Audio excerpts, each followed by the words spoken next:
Antes de seguir, repito algo importante, porque este episodio no se escucha en automático ni mientras lavas los platos, ni mientras manejas en piloto automático pensando en todo menos en lo que traes dentro, ni mientras finges que todo está bien porque ya te acostumbraste a cargar con cosas sin revisarlas. Lo que viene no es terapia, no es diagnóstico, no es coaching emocional ni reemplaza a ningún profesional. Aunque a ratos pueda sonar más honesto y más humanos que muchas frases bonitas, pósters motivacionales y consejos reciclados que circulan por ahí. Esto es una conversación adulta, incómoda y directa sobre lo que pasa después de que alguien decide irse por esa puerta de la que casi nadie quiere hablar, sin bajar la voz, sin incomodarse y sin cambiar el tema rápido. Aquí no se glorifica nada, no se romantiza nada y no se culpa a nadie. Se habla con respeto, con crudeza y con barrio, pero nunca burlándose del dolor ajeno ni jugando a ser valientes a costa de otros. Si en algún momento esto te mueve más de la cuenta, pausa, respira, toma aire y busca ayuda profesional. Hablar ayuda, escuchar ayuda, acompañar ayuda, pero no sustituye a alguien capacitado para sostener lo que pesa de verdad cuando ya no puedes solo. Dicho esto, continúas bajo tu propia responsabilidad emocional. Nadie te dice qué pasa después de una pérdida así. Nadie te prepara para lo que viene después de que alguien decide irse por esa puerta que todos prefieren no nombrar porque incomoda, porque asusta y porque obliga a mirar cosas que normalmente evitamos con trabajo, ruido o distracciones. El después del funeral, después de las flores, después de ese primer silencio incómodo cuando ya no sabes qué decir ni qué esperar. Nadie te explica cómo se vive cuando alguien se va así y el mundo, bien educado, productivo y muy funcional, decide seguir como si nada. Nadie te advierte que el golpe no siempre es inmediato, que muchas veces llega meses o incluso años después en forma de culpa silenciosa, distancias familiares, cansancio emocional, noches mal dormidas, sueños raros y preguntas que no tienen respuesta ni la van a tener, si somos sinceros. Nadie te dice que el ya pasó es una mentira piadosa que usamos para poder seguir, que el tiempo no borra, solo enseña a caminar cojeando sin que se note tanto, a sonreír mientras por dentro algo sigue fuera de lugar. Hoy no vamos a hablar del acto, eso ya lo hablamos en el episodio anterior. Hoy vamos a hablar de los que se quedan, de los que siguen respirando, trabajando, pagando cuentas y cumpliendo mientras por dentro cargan algo que nadie ve y que casi nadie pregunta. Bienvenido a Fallo Adulto, este podcast donde no fingimos que todo está bien, pero tampoco hacemos del dolor una bandera para presumir profundidad, sensibilidad de vitrina o superioridad moral, como si sufrir te diera puntos extra o te hiciera automáticamente interesante. Aquí hablamos de la adultez como se vive en la vida real, a trompicones, con consecuencias, con cosas que se rompen cuando duelen, con silencios que se arrastran años y con cargas que nadie te avisó que venían incluidas en el paquete. Sin manual, sin tutorial y sin alguien que te diga en qué momento se supone que ya deberías saber manejar todo esto. En la parte 1 hablamos de cómo se fabrica el desgaste, de cómo el cansancio se normaliza hasta volverse parte del paisaje, como ese ruido raro del carro que decides ignorar porque todavía avanza, de cómo la mente se va cerrando poco a poquito hasta que aparece esa idea incómoda de desaparecer, no por drama ni por ganas de morir, sino por puro agotamiento acumulado y silencioso, del que no presume nadie, pero que pesa un chorro. Esta segunda parte no es una continuación cómoda ni un epílogo bonito para cerrar con aplauso, es la consecuencia directa. Porque entender cómo se llega a este punto sirve de poco si no ampliamos la mirada. Quien llega ahí conoce demasiado bien su propio cansancio, su dolor y sus razones. Eso ya lo pensó, lo rumió y lo cargó más veces de las que puede contar. Lo que casi nunca alcanza a ver no es porque sea egoísta ni porque no quiera a los demás, sino porque la mente está cerrada y en modo supervivencia. Es lo que queda después, lo que se deja atrás sin querer. Lo que se rompe sin hacer ruido y lo que otros terminan cargando durante años sin saber muy bien dónde acomodarlo para que no duela tanto.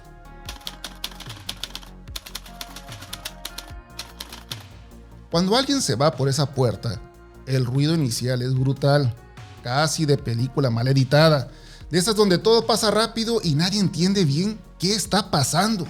Hay shock, llanto, carreras, llamadas urgentes, traslados improvisados, trámites que nadie entiende y gente que aparece de lugares que ni sabías que seguían vivos. Primos lejanos, conocidos que no veías desde la secundaria y uno que otro que ni recuerdas cómo se llama, pero que llega con cara solemne porque había que estar. Todo es intenso, todo es inmediato, todo parece prioridad nacional. El mundo se detiene tantito, pero tantito de verdad, lo que dura la cortesía social. Como cuando estás en la fila de la carnicería del barrio. Nadie dice nada, todos ven el suelo o el refri de los refrescos y de pronto alguien agarra el celular nomás para fingir que está ocupado y no tener que cruzar miradas incómodas. Así, porque el mundo no es empático, es funcional y la función siempre le gana al duelo. El sistema no espera a que sanes, espera a que sigas, que regreses a trabajar, que cumplas, que sonrías, que digas, ahí la llevamos, aunque por dentro no lleves nada. Lo verdaderamente pesado empieza cuando ese ruido se apaga, cuando ya no hay visitas, cuando las flores se marchitan, cuando los mensajes pasan de cualquier cosa aquí estoy, a visto a las 8:32 y luego ni eso. Ahí aparece el silencio de verdad. No el silencio bonito de retiro espiritual ni el de playlist para alinear chakras, sino uno espeso, incómodo, medio pegajoso, como sudado a las 3 de la tarde. Un silencio que no calma, no ordena y no trae respuestas. Un silencio que se sienta contigo, se sirve café, revisa el celular y se queda aunque apagues la luz. Ese silencio se mete en las casas, en las familias y hasta en las pláticas más normales. Se cuela entre el ¿todo bien?, automático que nadie espera que contestes en serio, y la risa forzada de cortesía. Nadie sabe bien qué decir porque cualquier palabra suena torpe, exagerado o francamente inútil. Se evitan temas como si fueran minas antipersonales. Se cuidan las risas como si reír de más fuera una falta de respeto. Se mide el ambiente como si fuera cristal del barato, ese que truena nomás de verlo feo. La vida sigue, porque siempre sigue, pero sigue chueca, sigue rara, como carro que arranca, pero vibra raro y nadie quiere abrir el cofre para ver qué es. Y nadie te avisa de eso. Nadie te dice que el duelo adulto no siempre es llorar en posición fetal ni desaparecer del mundo. Muchas veces es algo mucho menos dramático y más cruel.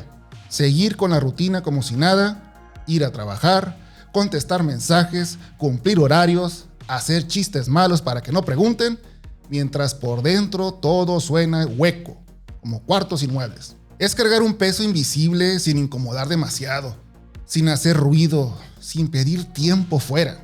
Porque en la adultez eso se aplaude. Sufrir callado se vende como madurez, aunque por dentro te estés pasando la factura con intereses.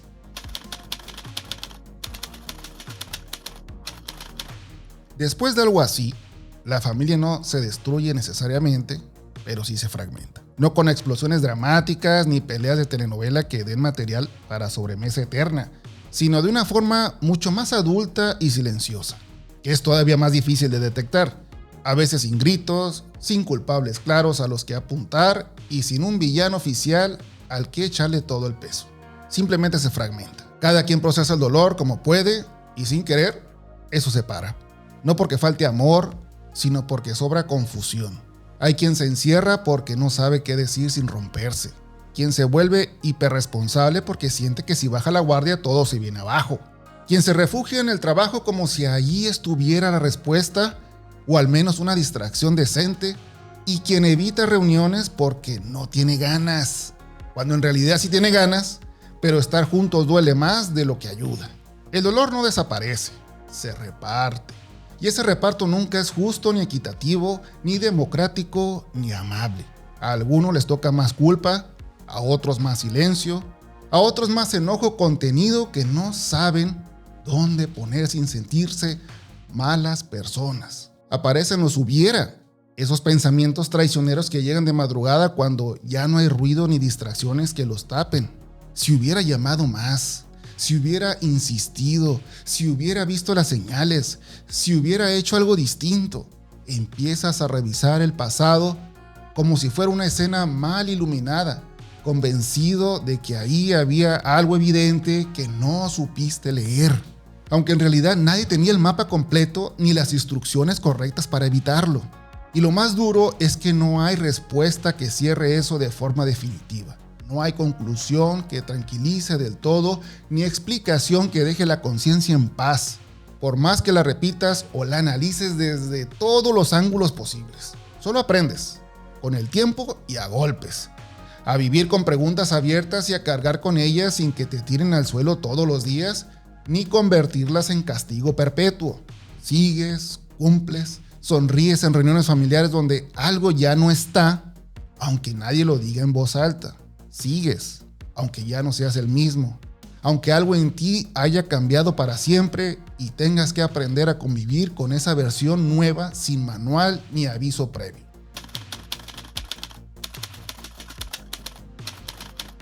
Aquí no hablo desde el análisis bonito ni desde la reflexión cómoda de sillón y café tibio. Hablo desde algo que le pegó a mi familia directo en la cara y que, aunque pasen los años y la vida siga como si nada, a veces regresa y te toca el hombro sin avisar, como esos recuerdos que llegan cuando menos lo esperas y siempre en el peor momento. Durante la adolescencia, uno no entiende bien qué le está pasando con esto de las hormonas. El cuerpo cambia, la cabeza se acelera, las emociones se desbordan y nadie te explica que sentir demasiado también cansa. En esa etapa, sin ponerle nombre ni diagnóstico, yo ya venía arrastrando algo parecido a una tristeza persistente. Faltaba clases, me aislaba, dormía más de lo normal y me acostumbré a estar solo. No era drama adolescente de película, era una sensación silenciosa de no encajar del todo. Y como les pasa a muchos a esa edad, de vez en cuando se me cruzaba esa idea y esa pregunta incómoda que casi nadie dice en voz alta. ¿Qué pasaría si ya no estuviera aquí? ¿Se acordarían de mí? ¿Le importaría a alguien? ¿Realmente hago falta? No eran planes ni decisiones. Eran pensamientos sueltos que quizá a muchos les da por hacérselas. Ideas que aparecen cuando uno todavía no sabe cómo acomodar lo que siente. Ideas que, al menos en mi caso, se quedaron en eso, en ideas. Porque pues aquí sigo. Pero en 2005 la vida me enseñó, sin previo aviso, que esas ideas no siempre se quedan en pensamientos. Yo ya estaba trabajando cuando llegaron por mí y me dijeron que tenía que acompañarlos. Recuerdo perfectamente mi primera reacción, resistencia. Pensé en el negocio, en que no podía cerrar, en lo que iba a perder si me iba. Hasta que alguien me dijo la frase que lo cambió todo. Es tu tío, algo le pasó. En ese momento asumí lo más lógico, un accidente, nada más grave que eso. Llegamos a casa de mi tía y la escena no cuadraba con esa explicación. Ella salió llorando, gritando su nombre, deshecha, fuera de sí. Pensé que el accidente había sido peor de lo que imaginaba. Preguntaba y nadie me daba una respuesta clara. El silencio era raro, pesado.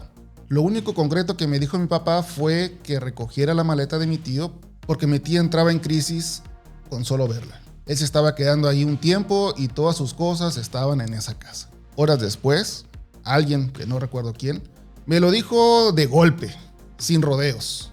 Lo habían encontrado colgado. El impacto fue de inmediato, pero si les soy sincero, fue incompleto. En ese momento uno no alcanza a dimensionar lo que acaba de pasar. Solo se siente un golpe interno, una especie de vacío que todavía no se sabe en qué se va a convertir. Mi familia siempre ha sido muy unida. Nos reuníamos seguido en el rancho, todos juntos, con los problemas normales de cualquier familia grande, pero con convivencia real. 20, 50 personas en el mismo lugar, peleándonos por los catres, las cobijas, las almohadas, las tortillas recién salidas del comal. Después se volvió costumbre juntarnos una vez al mes en casa de algunos de los hermanos, ya algo más pequeño, más íntimo. Ese fin de semana tocaba en nuestra casa y yo no fui, tenía mucho trabajo. Esa fue la última vez que toda la familia estuvo reunida completa y el no haber ido es algo de lo que me arrepiento hasta hoy. Ese mismo día que fueron por mí al trabajo, Fui con mi papá al anfiteatro a esperar el cuerpo. Por poco me toca ayudar a bajarlo, pero uno de los policías me detuvo. Supongo que vio mi cara, mi expresión, mi estado. Cuando lo vi, hubo algo que me descolocó todavía más. Se movía igual que cuando lo había visto dormir tantas veces. Solo que esta vez no iba a despertar. Esa imagen se queda contigo, no se va nunca. Ver a la familia, y sobre todo a mi abuela destrozada, fue otro golpe muy duro. Nunca la había visto así. Siempre alegre, siempre dando consejos, siempre sosteniendo a todos. Verla llorar inconsolable rompió algo que yo creía sólido. Ver a la familia, a los amigos, a todos devastados por ese golpe. Hasta hoy sigue siendo el único funeral en el que he llorado como Magdalena. Después de eso, nada volvió a ser igual. La familia se fragmentó, apareció el distanciamiento, las preguntas, los hubiera, si hubiera llamado, si hubiera insistido, si hubiera visto las señales. Uno empieza a atar conclusiones, a buscar mensajes ocultos, gritos de ayuda que quizás estuvieron ahí y no supimos descifrar. El dolor no desapareció, se repartió. Cada quien cargó una parte distinta. Han pasado poco más de 20 años. Todavía tengo pesadillas donde intento rescatarlo. Todavía hay días en los que despierto con lágrimas en los ojos y esa sensación incómoda de que pude haber hecho algo más. Esto suena a frase de video de YouTube, que lo es, pero es la primera vez que lo cuento así, tan directo. Hay cosas que omito por razones evidentes, pero eso no cambia la verdad central. Tomar ese camino deja una estela de dolor que no se apaga con el tiempo. Y es curioso porque ahora, ya de adulto, ahora de chavorruco, uno empieza a ver más matices, más contexto, menos blanco y negro. Entiendes que no todo depende de una sola persona, que no todo se puede prevenir y que no todo el peso estaba en manos de la familia. Pero también entiendes algo muy claro. Ve lo que deja una decisión así, el impacto real y el sufrimiento que genera. Te quita cualquier romanticismo que alguien pudiera tener sobre ese acto. Es como cuando estás tan cansado que solo ves el siguiente paso y ya no el camino completo. Ahí está la trampa adulta más cruel. Creer que desaparecer es una forma de descansar, como si fuera a apagar el motor y listo. No como castigo ni como culpa, sino como una ilusión nacida del cansancio. Porque la vida no se pausa cuando alguien se va, solo cambia de forma. Y casi siempre lo hace de maneras que nadie alcanza a dimensionar desde dentro del hoyo. Con los años, uno entiende algo que en el momento es imposible ver.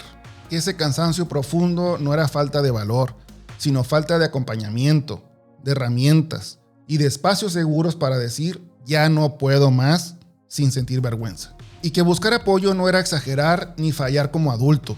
Era exactamente lo que hacía falta antes de que todo se cerrara por completo. Esto no es para juzgar a nadie, es para ampliar la mirada de quien todavía está aquí y quizá hoy se siente al límite. No para cargar culpas ajenas, sino para entender que el dolor es real, pero no tiene que vivirse en soledad ni convertirse en una decisión definitiva.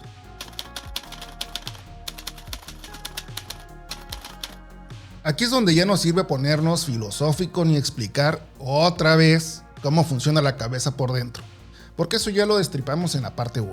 Aquí toca ver el enredo práctico, el que sí se ve, el que sí afecta. Porque cuando alguien se queda atrapado en ese estado, lo grave no es lo que piensa en silencio, sino lo que empieza a hacer. Y sobre todo lo que deja de hacer.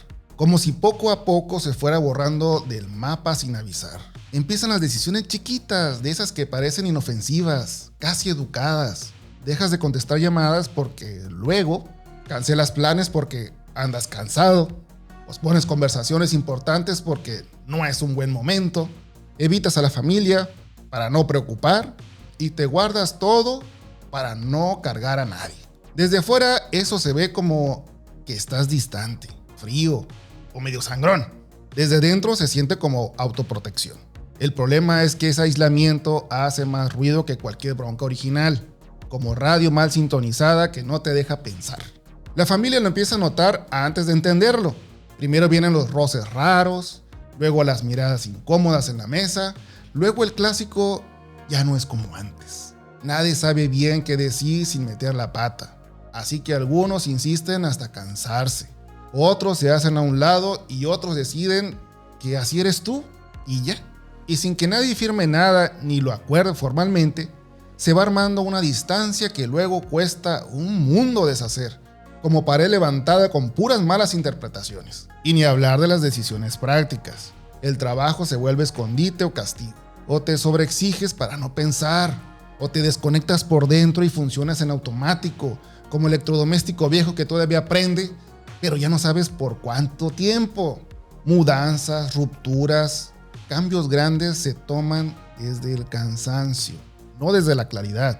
No porque quieras hacerte daño, sino porque cuando ya no hay energía, cualquier cambio suena mejor que seguir igual, aunque muchas veces sea solo cambiar de problema. Por eso este punto importa. No es solo lo que pasa en tu cabeza, es el efecto dominó que eso provoca alrededor. Relaciones que se tensan, apoyos que no llegan porque nadie supo que hacían falta. Oportunidades que se enfrían mientras tú estás ocupado sobreviviendo. No por mala intención de nadie, sino porque el desgaste se vuelve invisible justo cuando más compañía haría falta. Y ahí es donde el adulto, o responsable él, se queda solo creyendo que está aguantando bien, cuando en realidad ya se está desconectando de todo.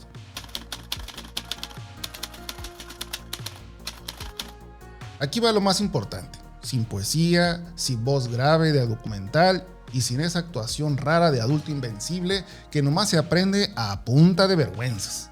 Porque sí, ya entendimos el golpe, ya vimos el túnel, ya escuchaste mi historia casi completa y ya asentiste con la cabeza diciendo, sí, eso pasa. Pero la vida real no se arregla por entenderla.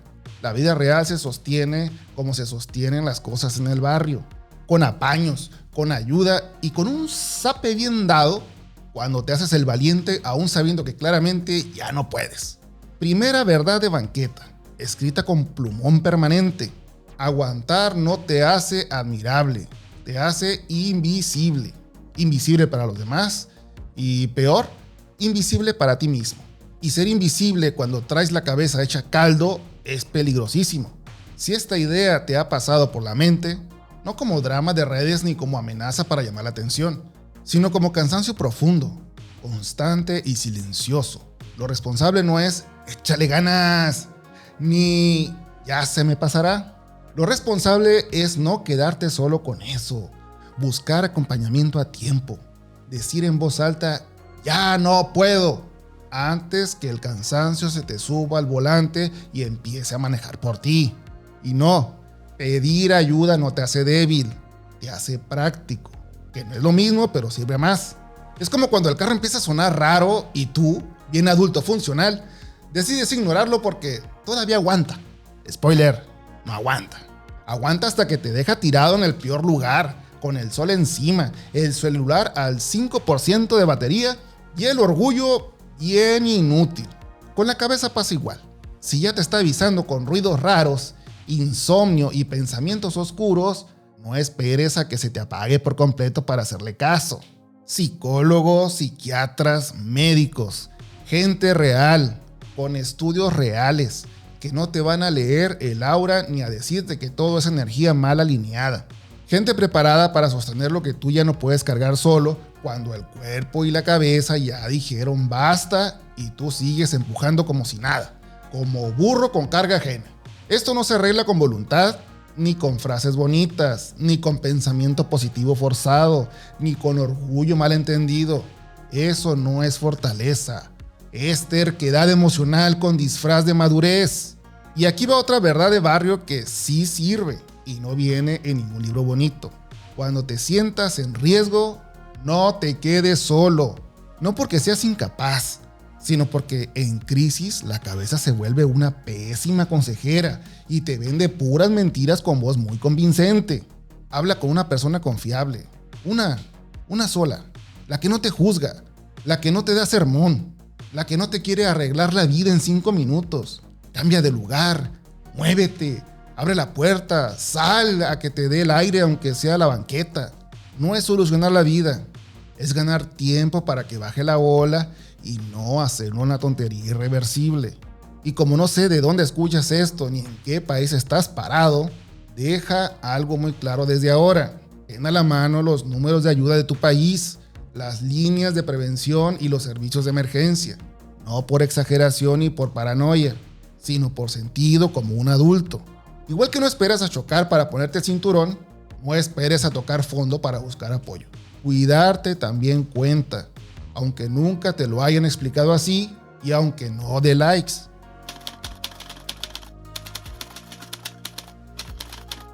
Este no es un reto motivacional ni un ejercicio bonito para sentirte productivo emocionalmente. Es una herramienta real, usada en psicología cuando la cabeza se pone pesada y empieza a hablarte feo. En las próximas 24 a 72 horas, haz esto. Detecta un pensamiento automático que se te repita cuando estás cansado. Solo uno, el más común. El que aparece sin que lo invites. Algo tipo, ya no sirvo. Si no puedo con esto, soy un fracaso. Mejor ni lo intento. Soy una carga. Escríbelo tal cual aparece, sin corregirlo. Luego, a ese pensamiento hazle 2 preguntas incómodas. No para discutir con él, sino para bajarlo de su pedestal. Primera, ¿esto es verdad siempre o solo cuando estoy agotado? Segunda, si un amigo me dijera esto, ¿se lo confirmaría o le diría que está hablando desde el cansancio? Ahora viene la parte importante. Reescribe ese pensamiento, no en versión positiva ni motivacional, sino en versión realista, algo que no te mienta, pero que tampoco te golpee. Por ejemplo, no todo va a estar bien, sino ahorita estoy cansado y no estoy pensando claro, pero esto no define todo lo que soy. Durante el día, cada vez que ese pensamiento vuelva, no lo pelees, solo cámbialo por tu versión realista. Eso no borra el problema, pero baja el volumen del juez interno que te está empujando hacia el hoyo.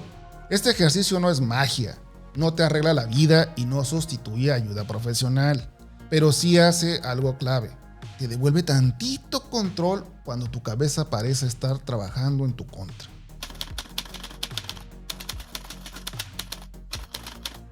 Hablar de esto no arregla nada por sí solo, no sana mágicamente ni borra el dolor. Y aquí no venimos a vender milagros baratos ni soluciones de 3 pasos, porque la vida no funciona así, y el que te diga lo contrario te está vendiendo humo con moñito. La vida adulta no es fácil, muchas veces no es justa, y seamos honestos, puede llegar a ser bien cruel. A veces te pega sin avisar, otras veces te va desgastando poquito a poquito hasta que ya no sabes en qué momento te cansaste tanto. Pero también es cierto algo que casi nunca decimos cuando estamos agotados. La vida, con todo y lo pesada que pueda ser, tiene momentos que sí valen la pena. Los ratos con la familia, ver crecer a los hijos, compartir la vida en pareja, celebrar un logro que costó sudor y corajes, sentarte a la mesa con los tuyos, prender el asador un domingo, aventarte una buena carne asada con un caguamón bien helado y reírte de puras tonterías. Esos momentos no salen en discursos motivacionales, pero son los que hacen que aguantar tenga sentido. Si algo tenemos seguro todos, es que la muerte va a llegar tarde o temprano, con o sin invitación. No hay necesidad de adelantar lo inevitable. Mejor aprovechar lo que sí está en nuestras manos. Disfrutar la vida el tiempo que la tengamos, con sus defectos, sus días buenos y sus días bien gachos, pero viviéndola acompañados. Por eso hablar de esto importa, porque rompe el silencio, y romper el silencio importa más de lo que creemos, sobre todo en un mundo adulto que te enseña a aguantar, a no molestar y a cargar solo para no quedar mal, porque lo que más empuja al límite no es el dolor en sí, es sentirse solo con él durante demasiado tiempo, es creer que nadie quiere escuchar lo que realmente pesa. Y si este episodio te movió a algo, aunque sea incómodo, aunque no sepas bien por qué, compártelo. No por obligación, no por compromiso, sino porque a veces una conversación llega justo cuando alguien ya no sabe cómo pedir ayuda sin sentirse débil o exagerado. Y si te sirve a ti, suscríbete, dale like, quédate por aquí. Si no te sirve, no pasa nada. Aquí nadie te obliga a creer ni a sentir nada en específico. En el siguiente episodio, el episodio 13, el silencio y lo sagrado. ¿Por qué necesitamos volver a creer? No vamos a explicar la fe, ni a dar clases de religión, ni a vender espiritualidad de anaquel con aroma a incienso importado. Vamos a hablar de lo que queda cuando todo ese ruido se apaga de verdad y te quedas a solas contigo, sin distracciones, sin discursos y sin frases bonitas para tapar el hueco. De ese vacío raro que aparece después del golpe, cuando ya no estás en crisis, pero tampoco estás bien. Cuando el cuerpo ya se calmó, pero la cabeza sigue preguntándose, ¿y ahora qué? Y también de una contradicción muy moderna. Nos enseñaron a ir en contra de la religión, a burlarnos de la idea de Dios y a decir con orgullo que no creemos en nada. Pero al mismo tiempo vemos a mucha gente buscando dirección en horóscopos, cartas, energías, rituales y todo tipo de ocultismo de catálogo. No como burla ni juicio, sino como síntoma. Porque cuando quitas lo sagrado, algo tiene que ocupar ese espacio. No para volverte creyente modelo ni iluminado express, sino para explorar por qué. Cuando todo se cae, el ser humano necesita creer en algo más grande que su propio cansancio para no romperse del todo. Aunque a veces ese algo venga disfrazado de espiritualidad moderna con filtros bonitos. Y bien, creo que esto sería todo por este episodio. Como siempre, esto es solo por diversión. O eso digo yo para no ponerme intenso. Pero siendo honestos, este episodio no es solo para pasar el rato. Este tema sí merece tomarse en serio, aunque lo hayamos contado con sarcasmo, barrio y una que otra risa incómoda. Y si algo quiero que quede claro, sin rodeos ni frases bonitas, es esto: no se ahorren al psicólogo ni la ayuda profesional. A veces lo más adulto no es aguantar como mártir, es aceptar que solo no puedes y acompañarte bien. Si llegaste hasta aquí, gracias de verdad por escucharme y por hacer que hoy, al menos hoy, me ahorre el psicólogo. Pero tú no te lo ahorres, tú sí lo necesitas. Así que con todo esto dicho, me despido por ahora, o como dirían los franceses, à la prochaine, o sea, hasta la próxima.